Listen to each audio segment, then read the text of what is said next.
No retreats, no regrets, no reserves. These colors don't run, they reload. That's what Billy Graham said on September 14th. No, that's not what he said. But my name's Matt, and we are the Speech Guys, and we are back for episode number 17. That's right, we've made it 17 episodes. Many of you doubted us. Actually, none of you doubted us. Well, some of you might have if you listened to us before we got really good. But we are 17 episodes in, episode number 3 in the Speeches on God series. And we're hearing from a man who changed America in a lot of ways, but perhaps not in the political way that we've kind of covered for most of our speeches.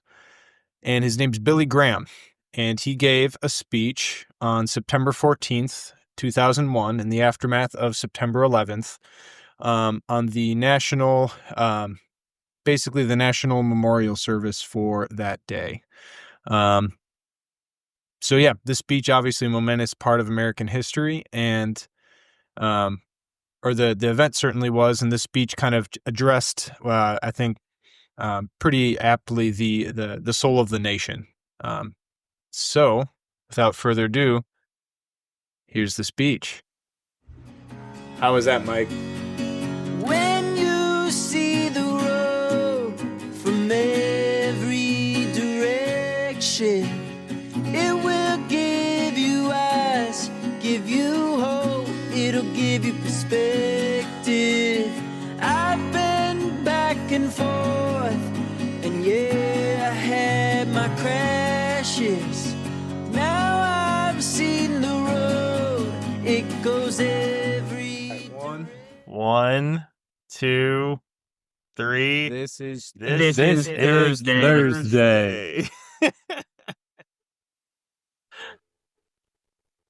Okay, we've recorded the intro, so Matt just sort of organically lead in. But do it organically. super organically. Just start implementing. Start being organic, why don't you? Well, how about this? I'm going to read the longer of the two. I think that might kind of create a little more fodder. So here we go. From the words of Billy Graham on September 14th, 2001. First, we are reminded of the mystery and reality of evil. I've been asked hundreds of times why God allows tragedy and suffering. I have to confess that I don't know the answer.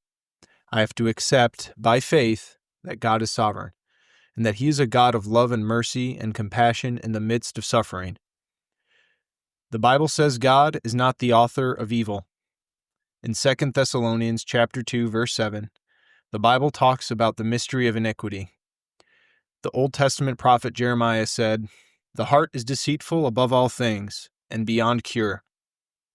The lesson of this event is not only about the mystery of iniquity and evil, but second, it's a lesson about our need for each other. What an example New York and Washington have been to the world these past few days. None of us will forget the pictures of our courageous firefighters and police, or the hundreds of people standing patiently in line to donate blood. A tragedy like this could have torn our country apart, but instead it has united us. So those perpetrators who took this on to tear us apart, it has worked the other way. It has backlashed. We are more united than ever before. I think this was exemplified in a very moving way when the members of our Congress stood shoulder to shoulder and sang "God Bless America." Finally, difficult as it may be for us to see right now, this event can give us a message of hope. Hope for the present and hope for the future. Yes, there is hope. There is hope for the present because the stage, I believe, has already been set for a new spirit in our nation. We desperately need a spiritual renewal in this country, and God has told us in His Word, time after time, that we need to repent of our sins and return to Him, and He will bless us in a new way. There is also hope for the future because of God's promises. As a Christian, I have hope, not just for this life, but for heaven and the life to come. and many of those people who died this past week are in heaven now. They wouldn't want to come back. It's so glorious and wonderful. This is the hope for all of us who put our faith in God. I pray that you will have this hope in your heart. So, gentlemen, hearing the words of Billy Graham, what anything in particular stick out?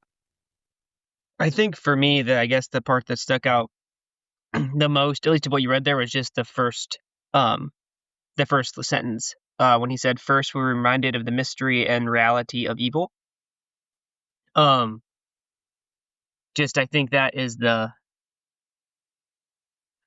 just such a difficult question to like reconcile with. You got this Christian preacher up there after this really bad thing happened. So I think that, I guess, just that he acknowledged that, and I felt like I liked his saying how he's somewhat genuine, and he said, "I have to confess that I do not know the answer," but I think just that he acknowledged just how terrible the thing it really was that happened. It wasn't just a feel good speech about let's come together and overcome this adversity, that type of thing. Like he acknowledged what actually happened, and that I guess kind of stuck out a little bit to me. Yeah, I thought that it sort of had a tone, or tone's not quite the right word. Just the message itself that was sort of similar to what we talked about last episode with the book of Job, which I think also just most sincerely, or most, I guess, powerfully captures, like, I think the essence and most like real heart of Christianity, that with respect to suffering, where people definitely attempt in Christianity, but really a lot of religions, right? They try to explain suffering away. Yet Billy Graham just sort of focuses in on the realities of it, that yes, evil exists. I don't have an explanation for it, but despite this, I know that God is love. I know God's merciful. I know that he's compassionate. And that's, even rereading that and listening to him speak it, as, it felt real. It felt moving, right? But, imagine a preacher who would attempt to explain it away, and sort of like the way Job's friends were attempting to, and other people today be like, oh gosh, that sounds fake, or it's just unbelievable, or et cetera, et cetera. Landon wrote on his comments here, is hope uniquely Christian? That's a good question. I don't know if I've necessarily thought of that. I just read about it in a book, actually. Oh.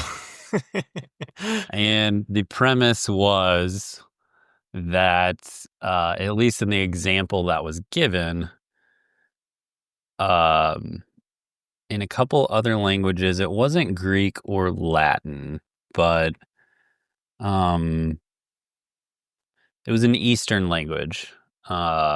And there was no easy translation for the word hope. And that was the support for that was given through a couple of languages. It was more than one, but it then went on to kind of describe the state of humanity and the hope that one would have about the future, or a better place, or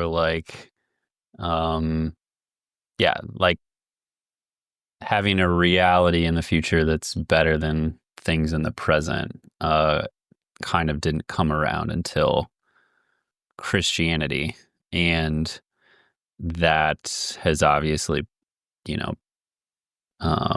become widespread in many cultures at this point, and kind of you wouldn't be able to tell or parse it out from Christianity at this point.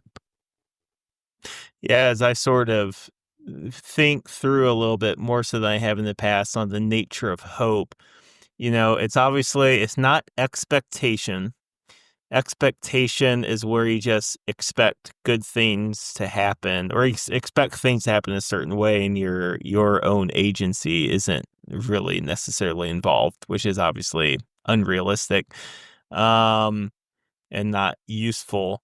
But it's also it's not like fairy-eyed hope or hopes, that can't use the same word. It's not fairy-eyed longing for some sort of happy future without an explanation either.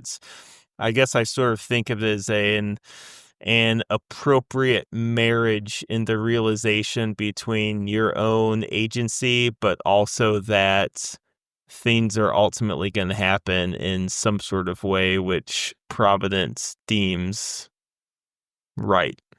So, yeah. I guess you use the term providence. Like, what do you mean by that? And like, what? Because I feel like the word providence is also a uniquely like Christian word.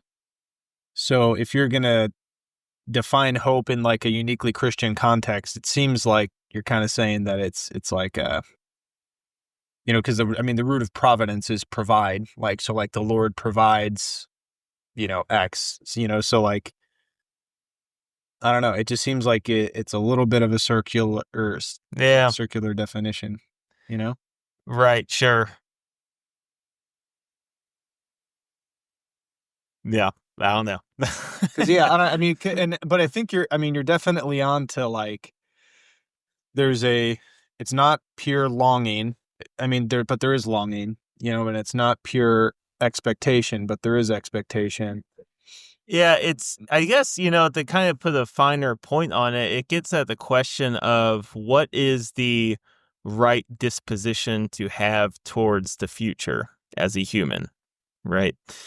Okay, yeah, so you have expectation. That's one option. You can say perhaps explicitly Christian hope is another option. Despair, some of these can obviously overlap probably. Presumption. Um, yeah, and so it's like, I think hope, yeah, so maybe restate what I was trying to say. It's a proper outlook towards the future most effectively marries your own agency with whatever that being is which exists beyond the boundaries of our universe. Which it doesn't even necessarily have to be a theistic or deist reality, because it's the reality that you can't control everything. Whether or not God exists, you can't control everything, period. And there still is still a relationship to have towards that. I think it overrides the feeling of despair enough to be present in the moment. Like, you shouldn't be so concerned and living in the future that you're, assuming too much about the day or the place or the time of where you're at the moment. But at least hope doesn't give you the despair for the future. What did you guys know about Billy Graham before for this talk? What was your impressions of him? Honestly, I didn't know a ton, other than just he seemed to be kind of the preeminent, I don't know, I guess like kind of the preeminent Christian voice of, I guess, the better half of the 20th century for the U.S. Maybe for the world. I don't know. I suppose particularly the U.S. And just in like Catholic circles, like, sure, there are certain like what better known priests or religious or people who give speeches and whatnot who maybe like folks will know, but I know, like, at least in Protestant circles, like that's more of a thing, like, oh, what pastors do you like, like that's a question that gets thrown around more. And I like, literally, he's the only like pastor that I know, like if I were to, which I wasn't like, it's not like I'd heard a bunch of his sermons or anything, but like if I were to name like a pastor, like a, besides like the ones who are, I guess, more like, I know there's like Joel Osteen, who's he seems to be more like notorious than he is like, Yeah. like a truly moving like force in the spirituality of America. Perhaps wrongly, it's a wrong interpretation of him, but I don't know. That's kind of what I've gotten. But yeah, I mean, I think he was the only one I could have like told you like, oh yeah, that's Billy Graham. I knew he was. I mean, I'm from the Chicago suburbs, so like I was familiar with his connections with Wheaton College, and I guess maybe that's part of it. But Wheaton, can't say Landon knows all about that. I married a Wheaton College grad. Exactly. Yep. Little shout out there. Also, shout out, I've been to the Billy Graham Museum in Charlotte, North Carolina. So, family vacation a couple years ago. Basically where he grew up and kind of all of his library and childhood home and all that good stuff are a pretty cool museum right on the outskirts of Charlotte. Were those the pictures you were just cycling through on your screen? Yeah, I threw some up just for the... Okay, nice. I like that. Good touch. One picture we saw was Landon standing with the life-sized wax statue of Billy Graham. That was not up there, folks. I mean, I had heard of Billy Graham, and he was, and correct me if I'm wrong, because I really didn't look into him particularly preparing for the speech so much as, I guess, the speech itself and some other stuff. But he kind of did like the traveling preaching, correct? Like the, I don't know what you'd call it, but like he would kind of travel and give sermons in different places. Is that correct? Yeah. I'm pretty confident. Yeah. So we'll go with that. So like, I feel like he's also somewhat uniquely positioned, like kind of like Matt said, he just seems to be very well known.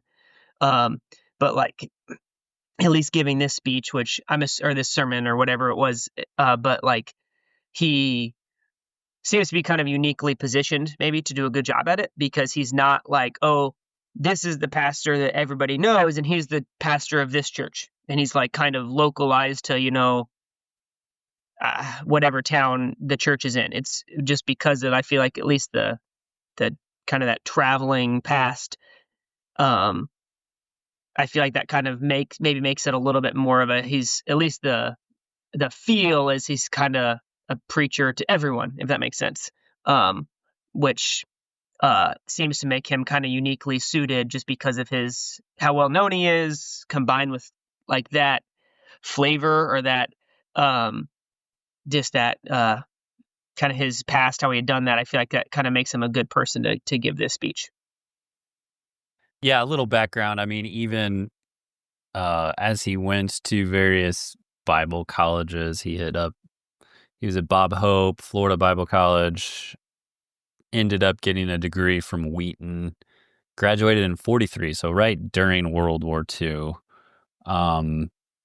Was a full-time pastor at a church, and then took to the radio, moved out west to California, and ended up basically, taking his show on the road, kind of doing small stump sermons, so to speak. And just as he, connected with folks from radio connections and went about the country, had larger and larger events, basically getting to a series where he'd stay in New York City or London. It ended up being international and drawing, thousands and thousands of people who, I think especially during the 50s and 60s, the cultural, sexual revolution, just going to events. I think he was able to draw in, at least curious people, if not Christian. And from an early age, he had many professors just say, like, you have a gift for orating and speaking that, could compel unbelievers to listen or to like hear the word in the manner and even which you deliver it. And he very much leaned into that and didn't stick around and be a pastor. at one singular church for too long, but went to the masses and, called for them to come to Jesus. And that just built on itself over at least the initial couple decades until he became an icon, so to speak, of American Protestantism. I think the term icon seems to be, yeah, I guess that might be a good summary of like what my interpretation of him was. And just when I did read a little bit of background, he seemed uniquely clean in that, like, I guess there were a number of like similar types of pastors that ended up having like kind of bad reps or like were tied up in scandals. One note is that I guess he never allowed himself to be seen in public with any woman, even his own daughters, without his wife present, which like is a really, I don't know, I thought that was a really interesting like step he took, just to make sure he just to like keep himself as clean as possible, and just knowing like the risk and damage a scandal could cause, even if it wasn't true. Right. Yeah, it was called the Billy Graham rule for many decades. I think now it's the Mike Pence rule. Mike Pence kind of popularized it and I think often gets scoffed at it, but at a time when like the Me Too movement is roaring, like it's Seems like a good rule kind to of me. one of the main answers to it. Like if you're gonna, and it was interesting the reason that he did it. It was pretty early on as they started to do bigger and bigger events, and you needed a team. They sat down and codified some, I would say, like rules for just making sure that the way that they dealt with this, pretty entrepreneurial mechanism to do these events. They made some rules around how and when they would ever ask for money for communion or not communion, offerings. He codified just some rules on like, personal behaviors. I think the main one that came out would be this rule we're talking about. But another interesting one that I caught was rules for quantifying the number of people in attendance, that they would never comment on any number of people. And if other unbiased reporters wanted to say how many people were there, let other people say that, but they would never like boast or try to document. That sounds believable, Landon, except only minutes ago I was watching a 1973 clip from Johnny Carson when Billy Graham was on, and he commented on how many people were at the event. 1 million plus or minus. So he broke his own rules. But yeah, that was yeah, he I think I heard him reflect. He did think that he was perhaps like too political and or showy. The 70s probably fit there. He was an advisor and kind of a close friend to almost every president from Truman to Obama. Remember seeing a list, and I think the only president not on there was Bill Clinton, which I thought was kind of funny. But well, for whatever it's worth, he did, although it was uncited on Wikipedia, apparently said he thought Bill Clinton was spiritual, though. So he had one positive thing to say about Bill Clinton, for whatever that's worth. Yeah, it's like how he ended up in this position to give this speech. My sort of vibe I got from just what I already knew about him, which was, on par with Matt or Ross, the Catholics in the group, just clarifying that. Whoa, why are they grouped together? Was that he really seemed to have this really effective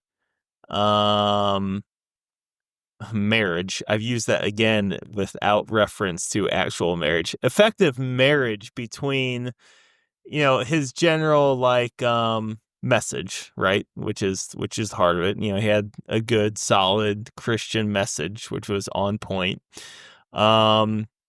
His attractive, compelling style, like we were talking about.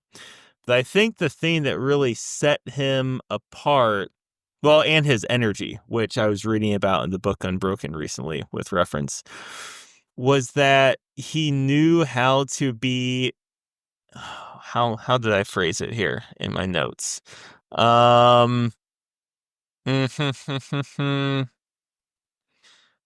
Forthright with his mistake, really knew how to toe the line politically, enough to be relevant, but not enough to be partisan. He has, I think, a quote which I think explains that a little bit more. It was in reference to whether he was going to, in 2007, Graham explained his refusal to join Jerry Falwell's moral majority in 1979. I've heard that word. I don't know exactly what that is. Something right-leaning. But you'll get what I'm getting at with this quote that Billy Graham said in response. He said, "I'm for morality, but morality goes beyond sex to human freedom and social justice. We as clergy know so very little to speak with authority on the Panama Canal or superiority of armaments. Evangelists cannot be closely identified with any particular party or person. We have to stand in the middle in order to preach to all people, right and left. I haven't been faithful to my own advice in the past. I will be in the future." So I guess two interesting points which are relevant to what I was trying to say there is, one, he's recognizing that, there is obviously moral weight to political issues, in this case, the Panama Canal, and I guess how deep they should dig it, or armament questions. Those are legitimate issues, but they're so complex that it's not the foray of Christian ministry to comment on those. And then he also I want to come back to that in a second. Then he also says, which I like, "I haven't been faithful to my own advice in the past. I will be in the future." So also very attractive there is, acknowledging his own mistakes, because someone's, of course, going to look at that and say, "Oh, gosh, that's not the same as what he did in the past." And he acknowledges that. And then, he makes that promise that, "Now I'm going to be better in the future." That's not just effective. I mean, that's obviously just great. That's, great to see that.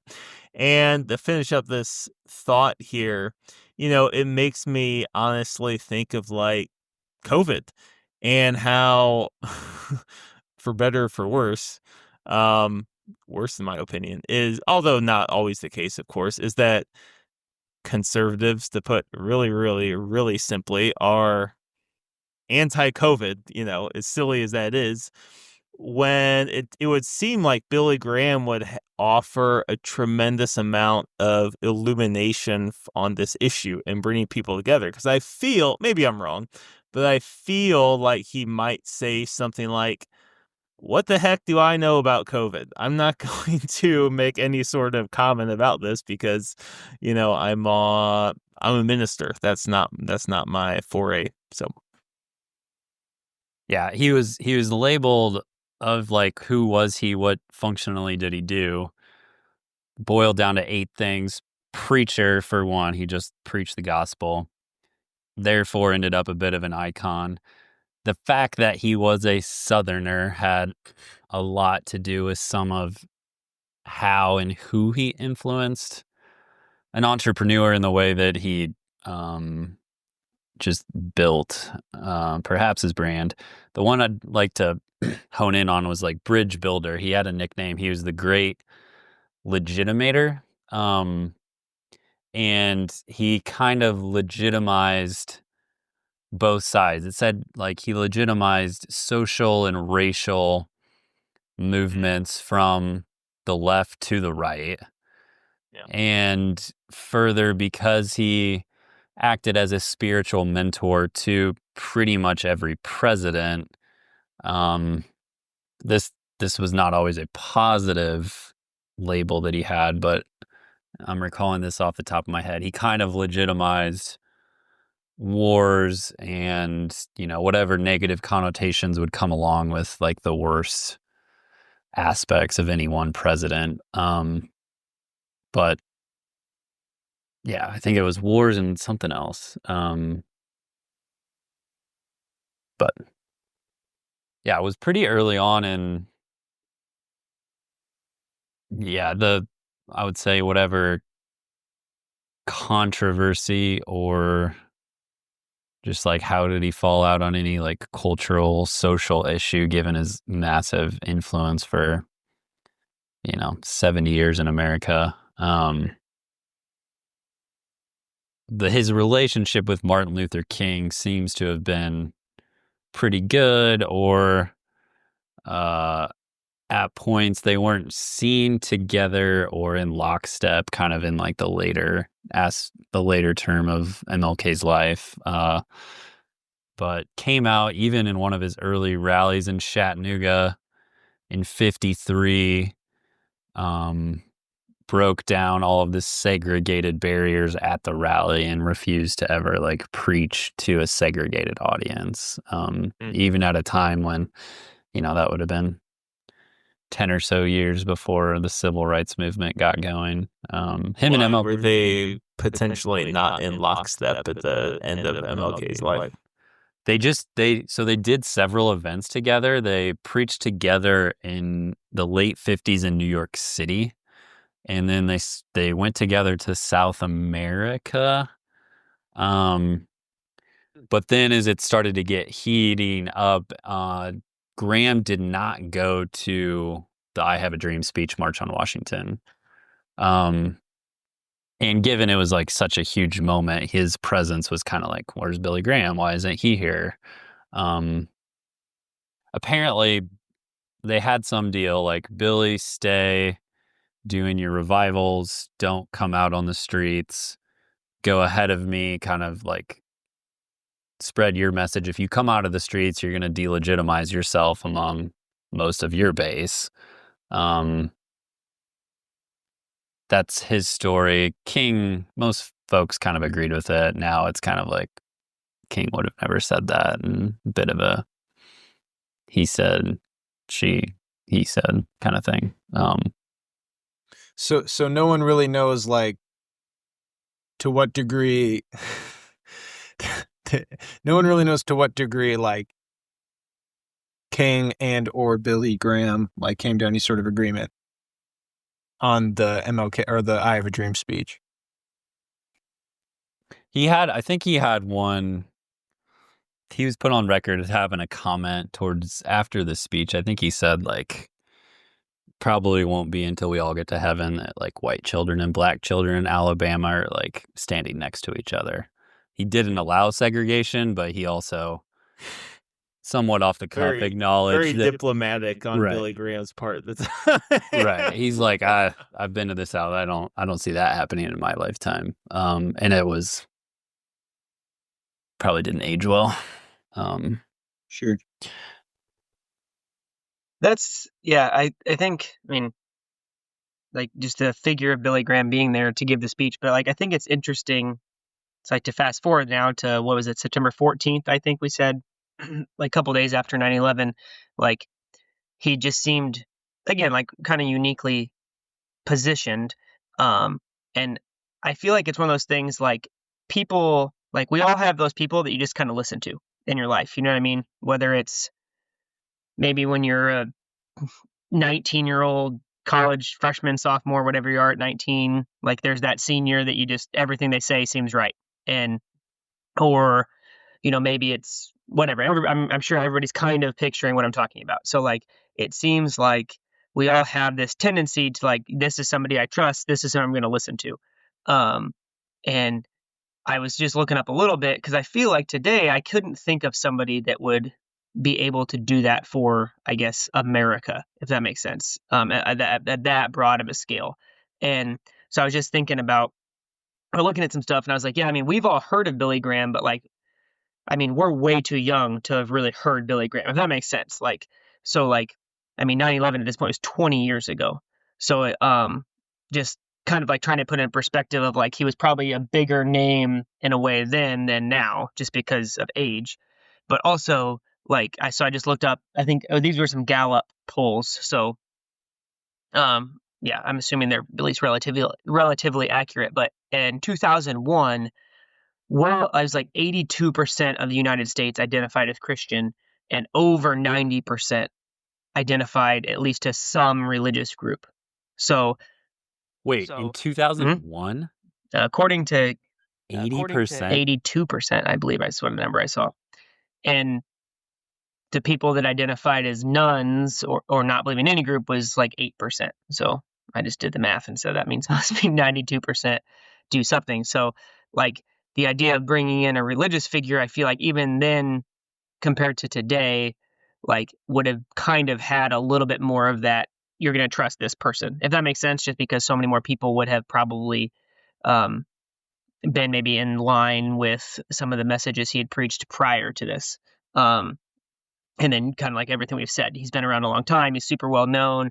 He almost even did like and I'm not trying to say this was ungenuine, but like he did like the grandfather part in the speech somewhere. He says, I'm an old man now. So like, just like even reading this speech, he's kind of like setting himself up as this kind of old grandfather figure, just to kind of give some help at this tough time. So I don't know, I just kind of thought that was interesting too. Like if we have, like if he was able to, like if something like this happened today, and I think somebody posted this in the outline as well, but like, would we even have a figure like this to give a speech to, which I don't know, it's just kind of an interesting thought. I think who would we pick to do it?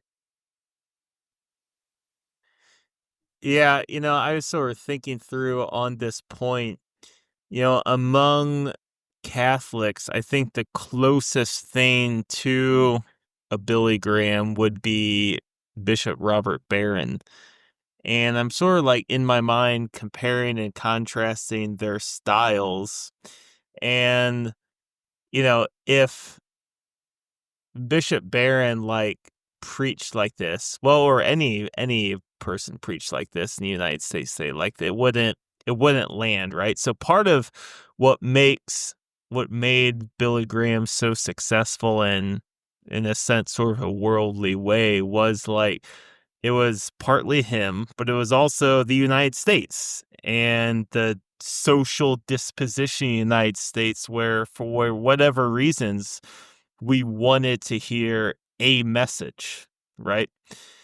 And whereas like Bishop Barron's style, it's not that Billy Graham is like sounds dumb or anything like that, but it doesn't have like that intellectual rigor which makes Bishop Barron so successful. That's like the thing that's really just yeah. So I don't know, just sort of leave it at that. I just also Googled most famous Protestant pastors, and I got a list of the 25 most influential pastors of the past 25 years, which is a little bit of a bigger scope than what I wanted. But so Billy Graham's number one, but the only other, well, I recognize Rick Warren. I feel like he's the closest thing to a modern day Billy Graham, where he has a pretty broad, diverse audience. I feel like he's the purpose driven life guy. But yeah, so that sort of comments on Ross's question. Could he make this? What was it? Could make speech today? Who would give the speech today? Yeah. One thing about that, and especially with your Bishop Barron, I mean, not that like, so I think Bishop Barron I don't think he would go the intellectual rigor route. But I do see that as his strength. So I don't know if like this would I mean, I would love to hear from him, but like, I don't know if this would be his wheelhouse per se, like I'm sure he could adapt things, but in the heart of, or in the midst of like an immense tragedy, like intellectual rigor isn't usually what people are in the mood for. But I think like Billy Graham does a really great job in this speech of like hitting it with some sort of intellectual respect for like the complexity of like the nature of evil and whatnot. But yeah, I think his message is also like simple and hopeful enough that it's it does it's meaningful for everyone, right? It's not just like a disposition is, because you can explain painful things away as much as you want, but like that doesn't hurt or that doesn't help. You need to kind of pierce through it and whatever. But I'm interested to hear from you, Landon, on like who you think would be in a position to give this nowadays. I what'd you just say about Bishop Barron, Mike? You said that if he gave it, he couldn't say it like Billy said it. What was it? Well, I was more just speaking in general comparisons between their preaching style and less like how Bishop Barron would give the speech. I think what you're getting at is I said that if Bishop Barron gave this speech, like just the simple fieriness of, well, this speech isn't really super fiery though, but No, yeah, but all of his others his are. style. I think there's Yeah, a certain his style. directness. Maybe direct might be the right word, if not fiery.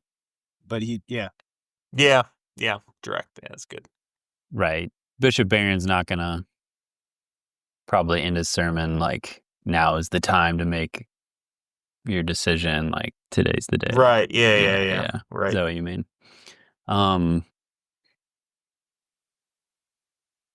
I'll try to answer your question, Ross. I had to like just Google a little bit myself on kind of the people who believe in God and the percentages. The one I was able to Gallup had, it did kind of fall off after 2001.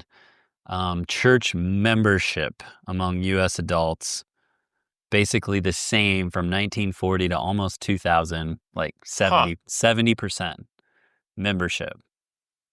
That can mean a lot of things, but like if you believe, of course you'd want to be a part of a community. So like it's almost flat, couple bumps. And after 2000, kind of creeps down to 2010, goes to 60. And now, as of last year, church membership fell below 50% at 47%.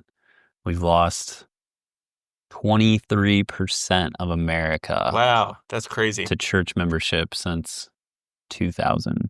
I'm honestly surprised it's that high, though. But obviously, that's so distorted. It must be like 80% in the Midwest and like negative 30 on the coast.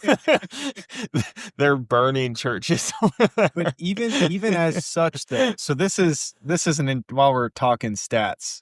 So this is 2015 data, so maybe a little old, and this is from the Pew Research website. They plotted people who pray daily.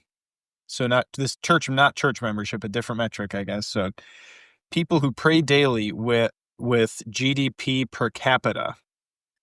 And it's unbelievable how much of a correlation there is between, or I guess reverse correlation between wealth and daily prayer. Where it's so the wealthy pray. The wealthy do not pray. The poor countries do. I would kind of expect and hope that, like, if the wealthy were praying and the poor weren't. Well, we know who prays and doesn't pray in this group by that stat.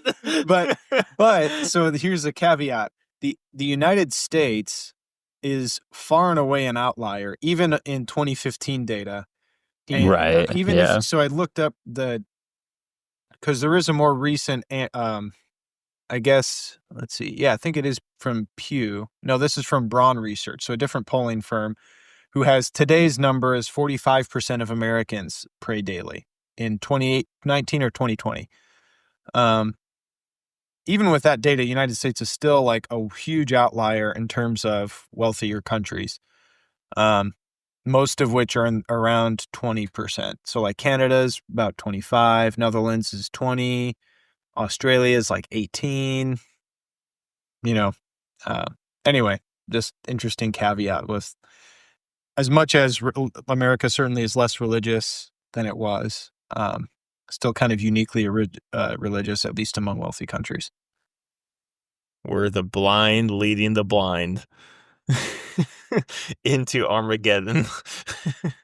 I don't know. I've used the stats to kind of give myself a couple extra minutes to answer your question. I was just gonna say, I'm not letting you off the hook. If we had to have a speaker, who would it be? Yeah, I mean, I do think when you look at Jerry Falwell's moral majority and what you said earlier, Mike, about Billy not signing on to that, he wasn't legalistic. He started out at Bob Jones University, which you can Google it. It's a very legalistic Christian school. And he spent a year there and he left because it was just far too legalistic. So that streak in him existed well before he kind of rose to his prominence. But it did say in my reading, like, he always held an arm's length between him and even the Christian right of the 1970s. And yeah, I don't know. No one has nearly the market share that he does. I think given that you can get your media in the package that you want it, I think everybody, this is true of any sort of ideology or perspective, there's just enough or too many versions of, I don't know, belief or perspective that I don't think anyone has the narrative of the gospel, or perhaps even the respect of so many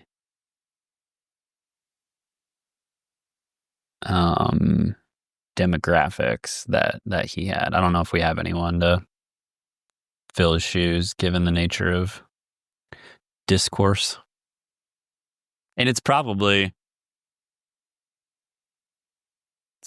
not even I don't think it'd be Christian. I think it'd be like, probably can't say the next words. I don't know. I mean, it's probably Obama. It's Obama. It's Obama. I mean, we'd pick Barack Obama, but yeah. Yeah, it's Obama. And I think, so I had a like, couple thoughts. he'll, if he had to do it, like, he wouldn't, I doubt I don't know. He'd actually do a really good God job anymore. He would do a good job, but it, like, I think, so yeah. I don't think it wouldn't be, you wouldn't call it like Christian. Right. So hold on, I'm sorry. I got a couple. I think he could be Christian. I don't think his national message would be. But what is President Obama? What, I feel like this Jeopardy. You're giving the answer. I forgot what the question was. If someone had to give the spiritual message to the country, who would deliver the spiritual message? Right. I think that's the question. Yeah, we'd pick Barack Obama, and it would be Barack Obama for sure. See, I think, I mean, so I'm going to tie up a couple thoughts I've been thinking as you guys have been speaking, but like, hopefully I can tie it together well enough. But like, I do think part of what I liked about the speech is kind of like how he seemed to, I guess, he started with the evil question and then moved into the other stuff. So, and we kind of talked about at the very beginning, and somebody mentioned, Bishop Barron's style is more of an intellectual, rigorous side. But I've actually heard him speak before on, how suffering is a really hard question. Because it's one thing when you're sitting down with three people having an intellectual question and none of you are suffering, because then you can actually try to pick at, like, how would a loving God allow this? And you can, get the philosophy and get these different thoughts and ideas. But that's just not the approach you would ever take to someone who is suffering, because it just wouldn't work. So, like, Billy Graham, I feel like in this instance had somewhat of a difficult, not task, but like, yeah, it's like a lot of people probably were asking the question, like, how could God allow this to happen, right? Worst terrorist attack in history, almost 3,000 people dead, all these things. But at the same time, like, even though they're asking that question, like, is that the best, I guess, route to take at the time? So I think he did a good job at acknowledging it and then not dwelling on it, if that makes sense. But So yeah, I mean, when we talked about like who would give it today, like Bishop Barron is the first person that came to my mind as far as like for the circles I'm around, simply because I feel like he is probably the most trusted, articulate, intelligent voice out there. But I mean, if this literally happened today, I mean, I would probably, if you said, "Hey Ross, guess who?" Like, put your money on who's going to give the speech. I mean, I would guess Barack Obama. I mean, his whole message, literally hope, right? That like literally was what he ran on to become president of the United States. He saw Billy Graham's face. I'm gonna monetize this. But I mean, like he's incredibly articulate. He's very well spoken. Like agree with him or disagree with him. Like he's right. He makes us. He can get his point across.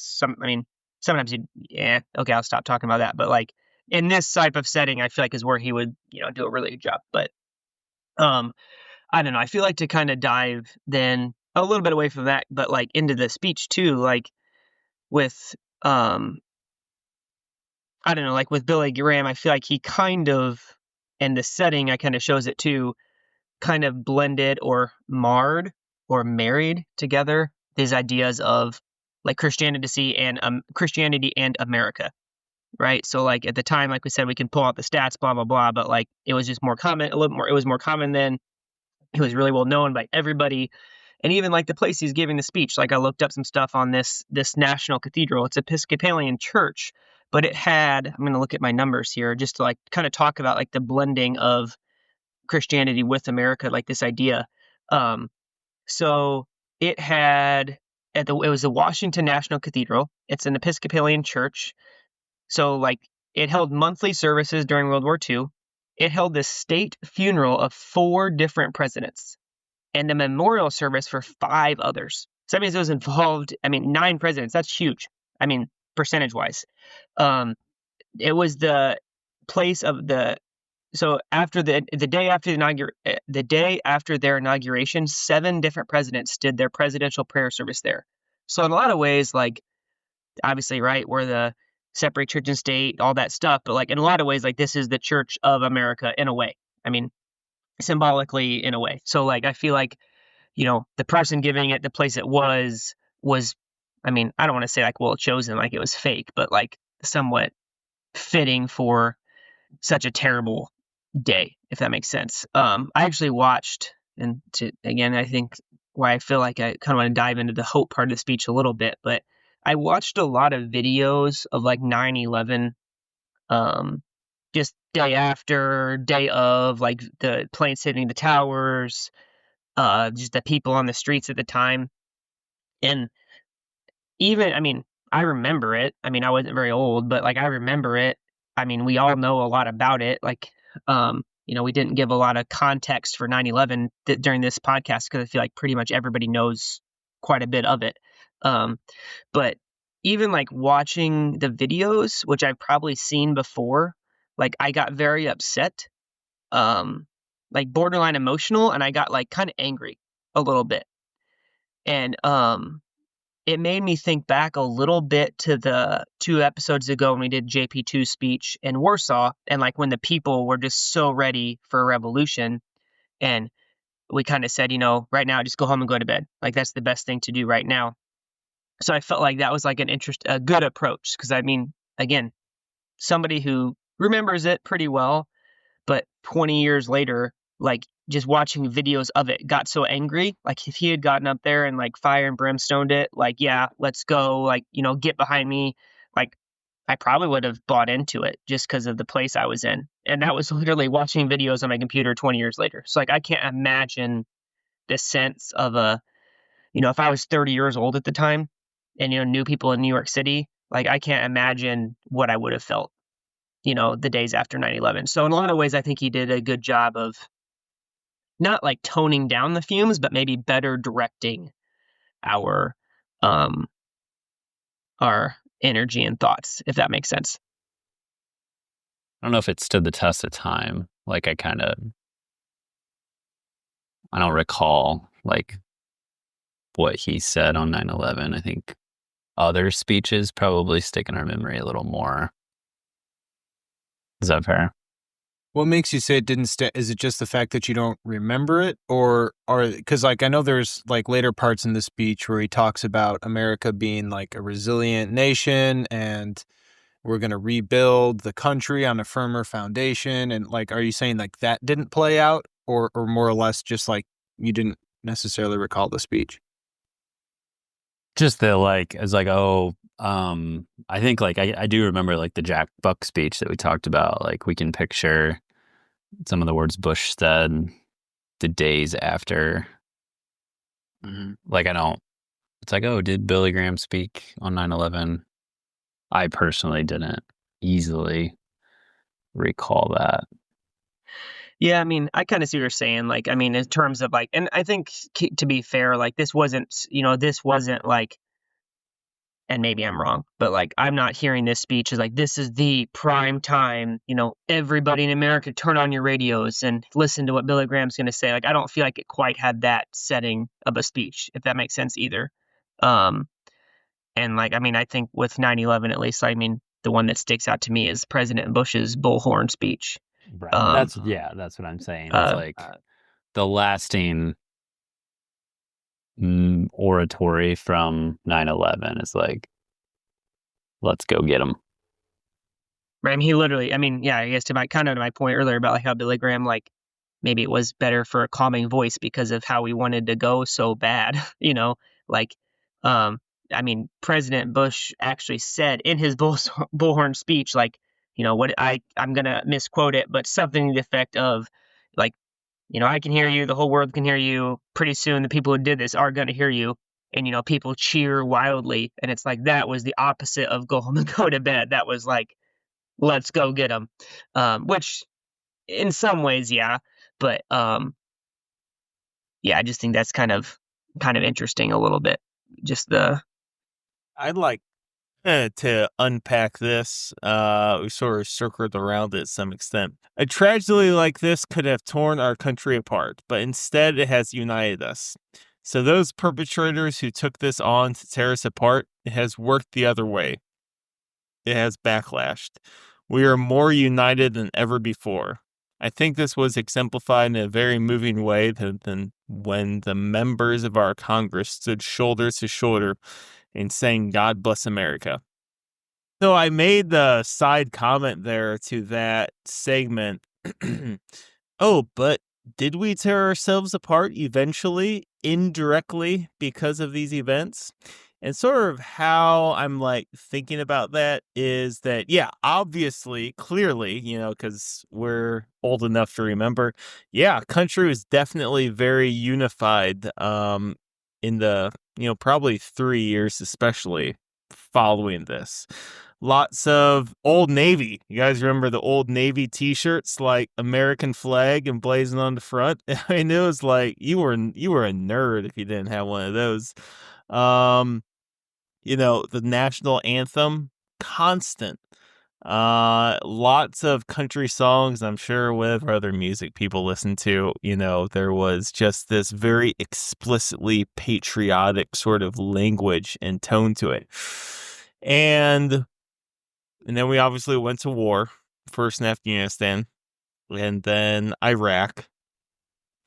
And it's as if, and I think we actually sort of had a similar conversation with this on our Lost episode from Jack Buck. Cost $14.99. I thought you meant our Lost episode about Malala. You can buy the whole pack of Lost episodes for $19.99, or each one $14.99. And it's as if like, imagine if I think this metaphorically. Imagine if World War II did not have an outcome where the enemy or the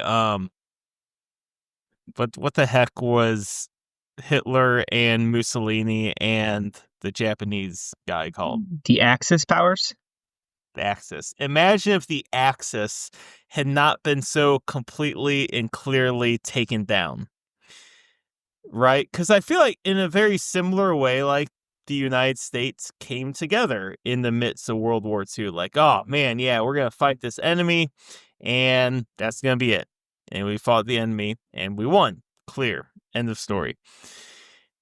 But so in 2001, we came together. We saw the enemy like, yeah, we're going to get them.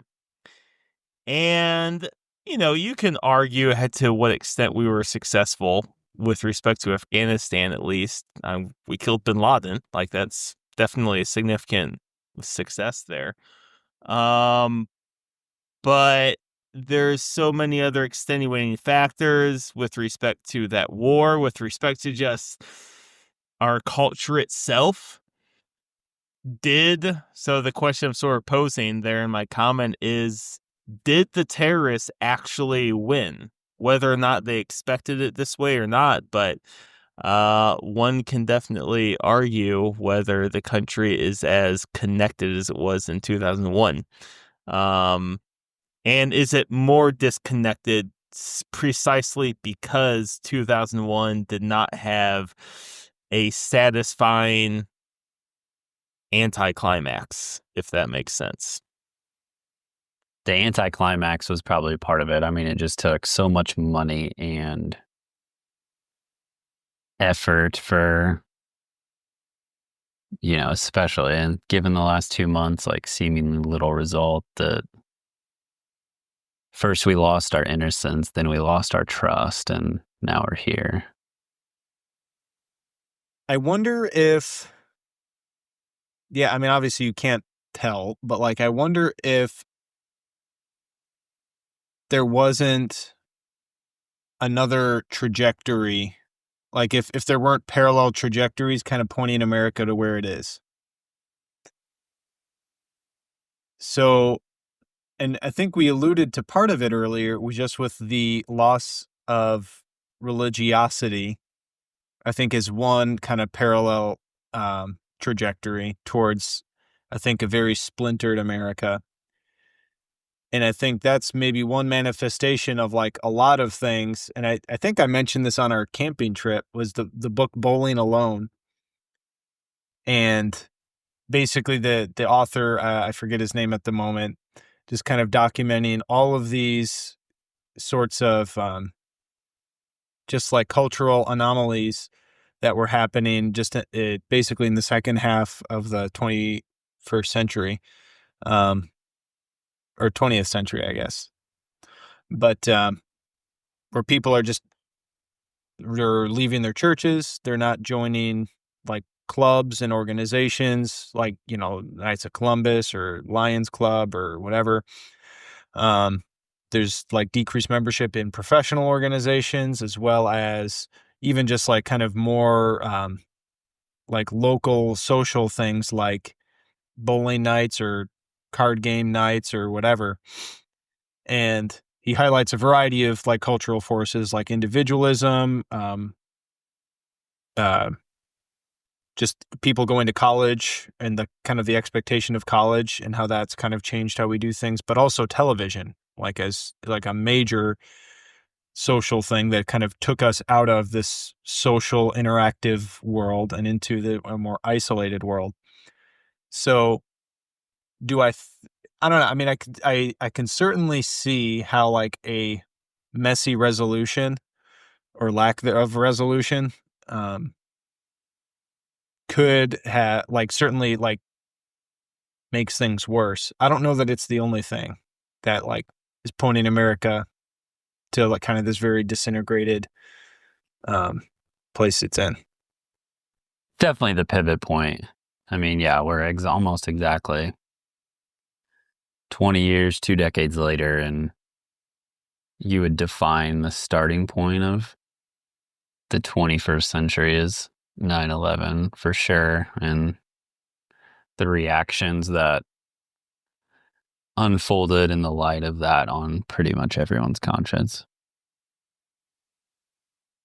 Yeah, there was back, because obviously this past year was the 20th anniversary of 9/11, and on my kind of the significant St. Louis radio station KMOX, they did a really interesting radio documentary called The Day Before. Yeah. And how you know about this? No, I'm just agreeing that I'm interested in hearing the story. So Oh, okay. Go ahead. Okay.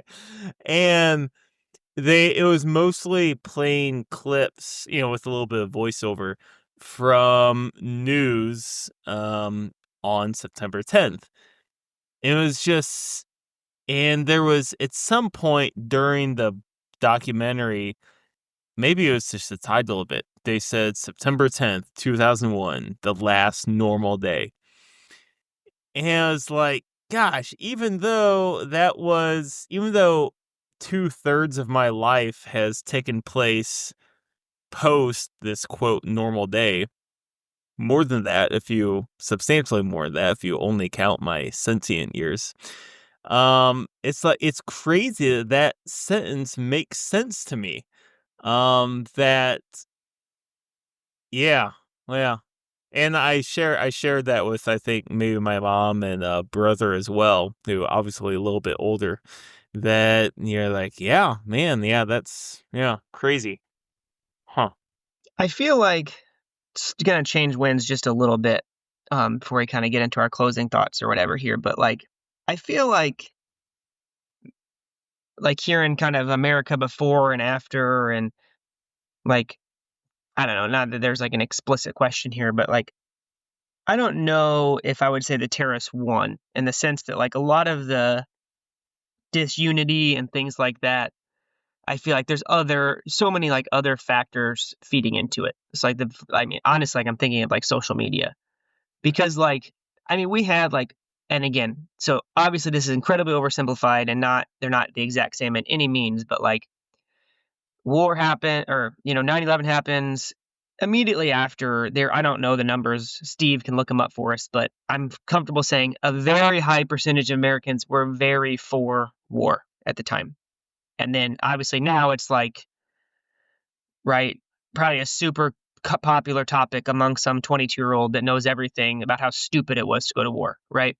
And like, what hit me was when actually Landon and I believe, many years ago, visited the Lyndon Johnson Museum. No, wait. No, wait. I did that with my family. We did Bill Clinton. Either way, I've been to the the Johnson's presidential museum, and there's like interesting facts. And again, I don't remember the specifics, but like in the very beginning years, like a huge percentage of people were very for the Vietnam War. And then, right, looking back, it's like, oh, how stupid were we to do this, blah, blah, blah. So like, I feel like I don't know, in a sense, there's somewhat of a similarity in like the kind of hindsight's 2020, and like that didn't rip us apart necessarily. But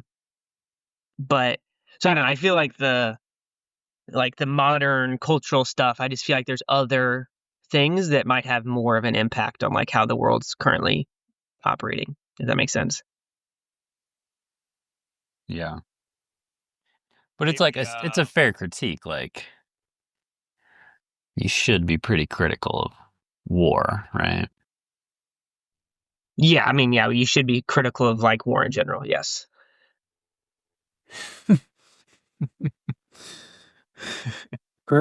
Maybe it'd be sort of fun. Go ahead, Mike.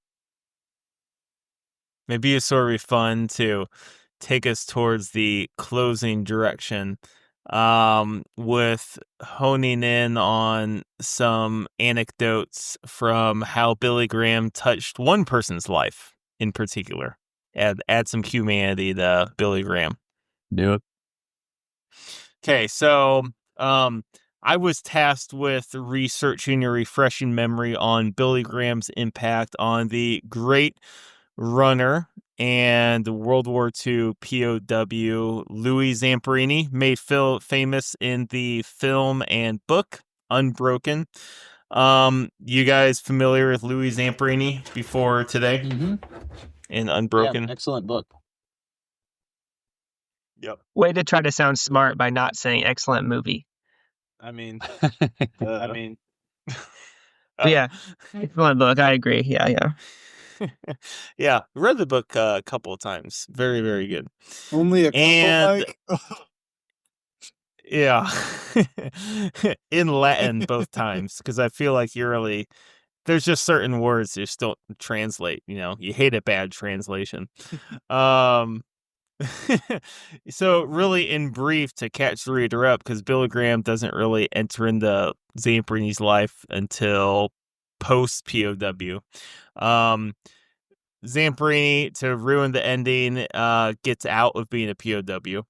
After having been a prisoner of war for something like crazy. Well, I think it was like 2.5 years.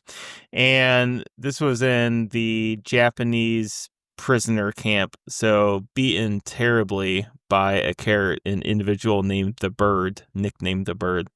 And so Zamperini had really difficult post-traumatic stress syndrome, and the only way that it was obvious to him to resolve this was through drinking, and he actually hatched plans to go to Japan and find the Bird and murder him, as crazy as that sounds. But that kind of gives you a sense of the headspace that Zamperini was in. And meanwhile, he was newly married to a woman named Cynthia, and they were going to get divorced because of his alcoholism and, all the other crap that was going on in his life because of his PTSD. And Billy Graham was there in California extremely early in his traveling preaching. And Cynthia went to go hear Billy Graham speak at one of these events.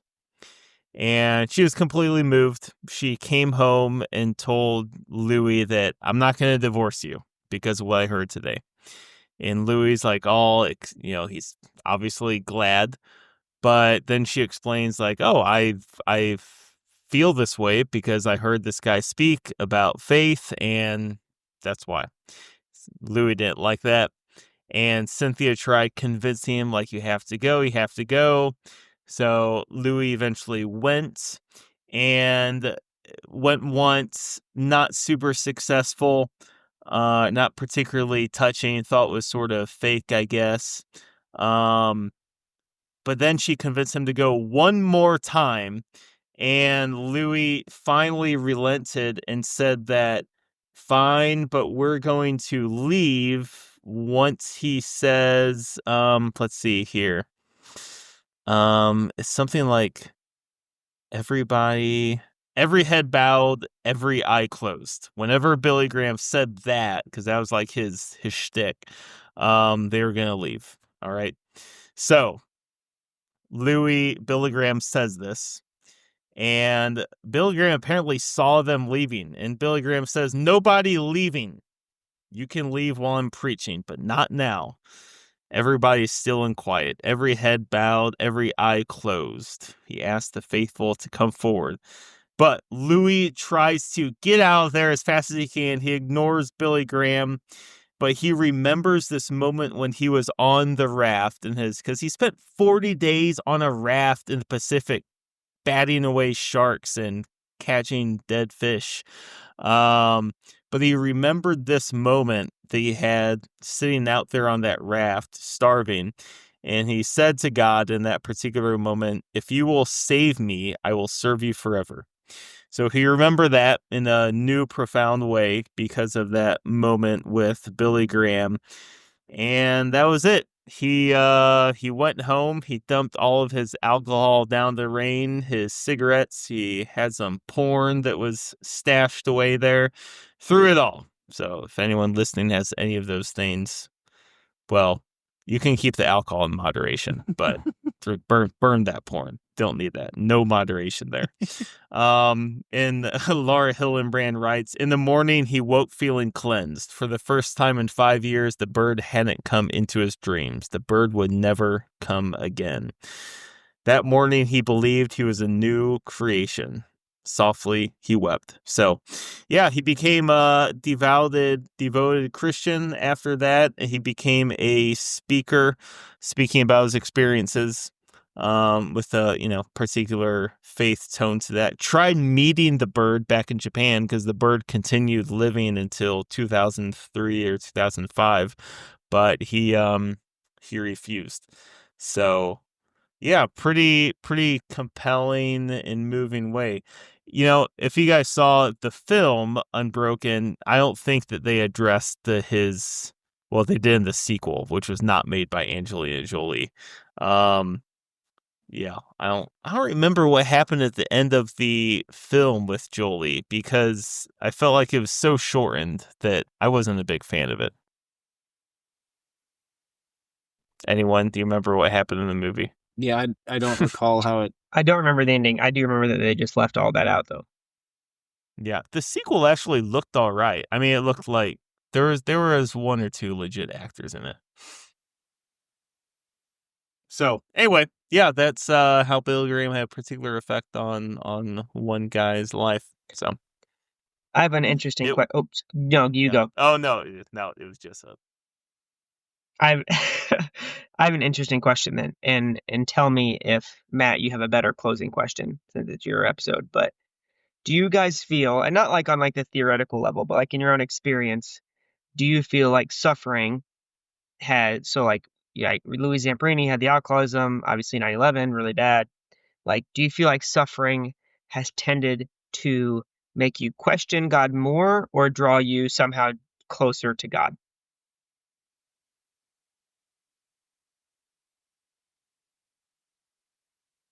I do not have a better question. We'll end with that. Say it one more time. Do you feel like, in your personal experience, has suffering made you question God's existence or just God Himself, or has it somehow like drawn you closer to God? Yeah, mine answer comes pretty quickly to my mind. For me, it's definitely both. Um, and for I mean, there's obviously a lot of layers and levels to that. Certain aspects of that is obvious. So I won't comment on that. But man, I guess, the most specific point saying to doubt him, you know, these guys have heard it before for sure. A lot of my close friends have. Um, the most poignant experience of suffering in my life was seeing my grandpa um degrade through dementia induced by his smoking, as I understand it, which effectively looked like Alzheimer's. And man, seeing that suffering that not only he experienced, but our whole family, through all the different ways that one can imagine that inflicting suffering. Man, that was really hard because, it's like his mind, you know, wasn't present in a way that made it obvious that there was any obvious like redemptive nature to that, right? It just, it was there for us to, experience and be a part of. But as I was sharing with these guys on our camping trip, um I sort of related this experience on this retreat talk that I wrote but didn't give because the retreat didn't happen.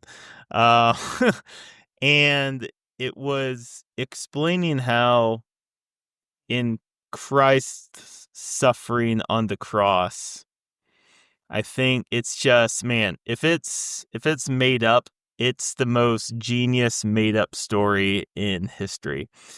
Because if Jesus would have just been this guy who came with these neat, tidy, packaged answers to all of life's mysteries, specifically like with suffering, I don't think that. I mean, people would believe it, I suppose, in a sense, because like, hey, these are great answers coming from God. But it wouldn't stick. I feel like it wouldn't get to the guts of being human, where you have these questions about suffering, but nothing. The only way to answer suffering is to suffer with someone, right? And the most powerful memories of my grandpa's suffering from dementia were those moments with someone else, whether it was with my grandpa or my grandma or my mom. Those are the things that stick with me. And anesthetically, those are the things that give me faith that, and I, that corresponds in my mind and heart to Christ being there at accompanying us in some way. Because, yeah, I mean, no one in his family had Alzheimer's, I know, but he did know suffering, both on the cross and also just being human. You know, people letting him down, Judas laying him down, Peter laying him down, in all those 1,000 other ways he was let down in the first 33 years of his life, big or small. So, I think that's suffering makes me believe in God and not believe in God. I've certainly had doubts about things, usually more involving suffering that like I've witnessed in other people who are close to me. But I don't know. I guess for me, it's more, I would say it's definitely brought me closer more than it's ever made me seriously doubt God's existence. But it's usually more, I mean, yeah, I guess usually better understood after the fact or after I find myself capable of something that I didn't know at the time, or, um, kind of acquire a new perspective because of that suffering. So that's kind of, I guess that's my answer. Yeah, I think the suffering provides, or, where doubts and questions come in, like usually the only clear answer, hope from the suffering draws you closer to God. But while you're in it and trying to overcome it yourself, like, seems like there's no other way out. And therefore closer. I would say for myself, I mean, I think like most people probably like, yeah, you're kind of, or I'm have had the moments of like, oh my gosh, like how could God let this happen and kind of struggle with that. But like, I feel like to try to explain it, like I feel like I have those moments more on things that are kind of like fleeting and seem like in the grand scheme of thing like lesser problems almost. Um, and again, just kind of I feel like my experience of that is I'm trying to think of an example of Like mosquitoes. slightly bigger than mosquitoes. I never questioned God for that, but like I don't know, something went wrong or When we go camping, Ross is just like crying because of the mosquitoes. He's just like shaking his fist at the sky. It's really pitiful.